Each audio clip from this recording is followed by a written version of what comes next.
Assalamualaikum warahmatullahi taala wabarakatuh. Sahabat yang dirahmati Allah Subhanahu wa taala.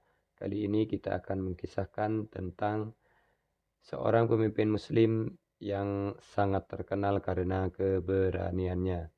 Beliau adalah Salahuddin Al-Ayyubi yang paling dikenal karena perannya dalam perang salib, khususnya dalam merebut kembali Yerusalem dari tangan penjajah Eropa. Salahuddin dikenal karena keadilannya dan rasa hormatnya terhadap semua orang, tidak peduli agama atau usul-usul mereka. Dia bahkan dihormati oleh musuh-musuhnya karena sifatnya yang mulia. Salah satu contoh terbaik adalah ketika dia memberikan minum kepada Raja Richard dari Inggris saat dia sakit, meskipun mereka berada di pihak yang berlawanan dalam peperangan. Salahuddin terkenal di dunia karena mengalahkan pasukan besar tentara salib dan pertempuran Hattin dan merebut kota Yerusalem pada 1187. Ia dihormati oleh umat Islam dan banyak orang barat dari generasi selanjutnya sebab keterampilan politik dan militer, serta kemurahan hati dan sifat kesatriaannya. Singkat cerita, sebelum kedatangan Salahuddin, Mesir merupakan wilayah kekuasaan kerajaan Syiah yang dipimpin oleh kekhalifahan Fatimiyah. Kemudian pada masa berikutnya, dinasti Fatimiyah yang berjalan stabil mulai diguncang pergolakan di dalam negerinya. Orang-orang Turki, Sudan, dan Maroko menginginkan adanya revolusi. Melihat sebuah peluang untuk menaklukkan kerajaan Syiah, ia berpandangan penaklukan Daulah Fatimiyah adalah jalan lapang untuk membebaskan Yerusalem dari kekuasaan pasukan salib. Saat itu Nuruddin Mahmud, paman Salahuddin, melihat sebuah peluang untuk menaklukkan kerajaan Syiah.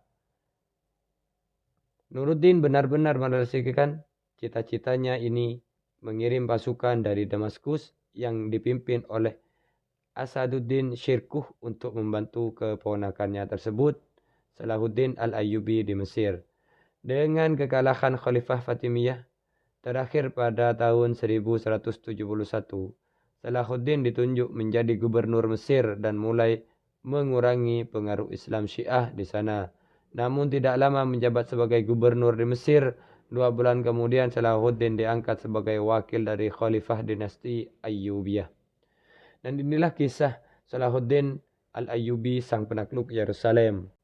Persiapan Salahuddin untuk menggempur tentara salib dinilai benar-benar matang. Pasalnya, ia telah menaklukkan persiapan keimanan dan membersihkan akidah Syiah Batiniyah dari dada-dada kaum muslimin dengan membangun madrasah dan menyebarkan dakwah.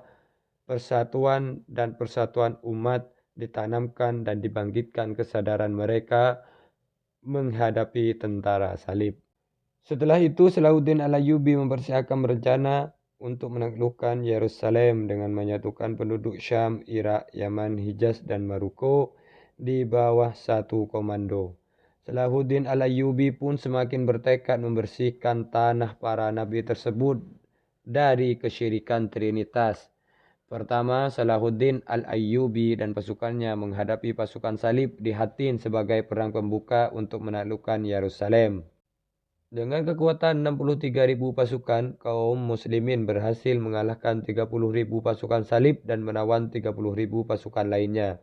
Kemudian pasukan muslimin tiba di Al-Quds untuk mengepung kota suci tersebut dan perang pun berkecamuk.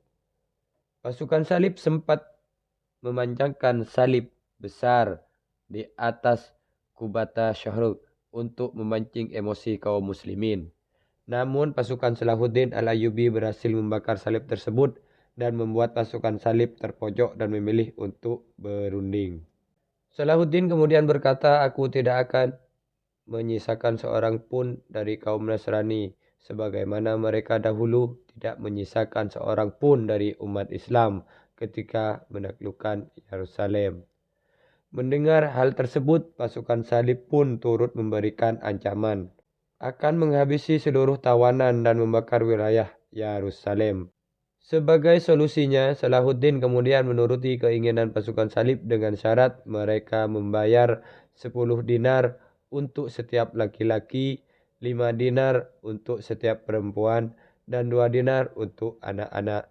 Akhirnya pasukan salib pun meninggalkan Yerusalem dengan tertunduk dan hina, sedangkan pasukan Salahuddin berhasil membebaskan kota suci tersebut, yakni Yerusalem. Demikianlah kisah kali ini. Kurang lebihnya mohon maaf. Akhiran wallahul muwafiq ila aqwamit thoriq. Wassalamualaikum warahmatullahi taala wabarakatuh.